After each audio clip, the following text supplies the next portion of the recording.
भाजपा की? क्यों कांग्रेस की क्यों? आपका रेफर कट है ना मैंने कोई फर्क नहीं किया, ठीक बोल लियो तुम, सो रहे हो धरती पर टेक लो, बात शुरू नए सिरे से करो। तो क्या लगता है आपकी बार जो 3 सांसद बैठे जिन जो पहली बार बैठे, पिछली मीटिंग में भी थे। तो क्या लगता है भ्रष्टाचार बढ़ रहा है घट रहा है आपकी बार? तुम बताए दो, तुमने मेरा को नहीं, तुम बोलो, आप बोलो भ्रष्टाचार बढ़ रहा है, है HPSC के असिस्टेंट प्रोफेसर के पेपर लीक हुए कि नहीं हुए? बोल दे रो, हाँ ना करो, बोलो बोलो, पेपर लीक हुए कि नहीं हुए? सरकार तो बिना खर्चे पर्चे नौकरी दे रही है। मैं मान गया, सरकार बिना खर्चे पर्चे की बात करती है। सरकार ये बताए कि ज्वाइंट सेक्रेटरी HPSC के दफ्तर में 3 करोड़ रुपए कहाँ से आए? बताओ, पूछा था हमने सरकार से सवाल। नंबर 2, अब बात करते नौकरियों। इतना बड़ा धोखा हरियाणा के नौजवानों के साथ बीजेपी गवर्नमेंट ने किया, को कर नहीं सकता। यानी कि आपने देखा क्लास 1, क्लास 2, ABC तीनों की भर्ती तो सारी बाहर की 80%। हमें क्या फायदा है सरकार? हरियाणा का कोई बच्चा दूसरी स्टेट में जाकर के ऐसा नहीं कर सकता। हमारा तो नुकसान उसी दिन कर दिया था बीजेपी ने, जिस दिन डोमिसाइल खत्म किया, समझ गए?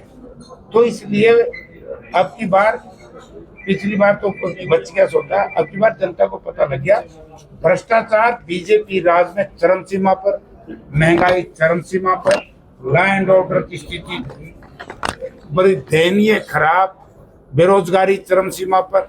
तो है क्या? डेवलपमेंट है ही नहीं। जो जींद में डेवलपमेंट, जब चौधरी भूपेंद्र सिंह हुड्डा मुख्यमंत्री थे, आप जींद के पत्रकार हैं, आप कंपैरिजन करके देखिए। उसके बाद 100 करोड़ रुपया इकट्ठा दे के गए थे, हुड्डा साहब आज आया क्या? 100 करोड़ आया क्या? अब नहीं बोल देता, अरे आया कि नहीं यार 100 करोड़ रुपया? हुड्डा साहब MP था, इकट्ठा दे के गए की बांधा जो बताए तो विकास है कहाँ? हाँ, ग्रुप डी का रिजल्ट आया, MSc PhD करे बच्चे ग्रुप डी में जाने को मजबूर है। देखिए, मैं ग्रुप डी के खिलाफ नहीं हूँ, मैं लेकिन इस व्यवस्था के खिलाफ हूँ। यानी कि जो हमारा ब्रेन है, बेरोजगारी के चलते उसका नाजायज फायदा नहीं उठाना चाहिए। ग्रुप डी में भर्ती होनी चाहिए केवल +2 तक के बच्चे, +2 से लेकर के ग्रेजुएट या इंजीनियर या जो भी हायर एजुकेशन है।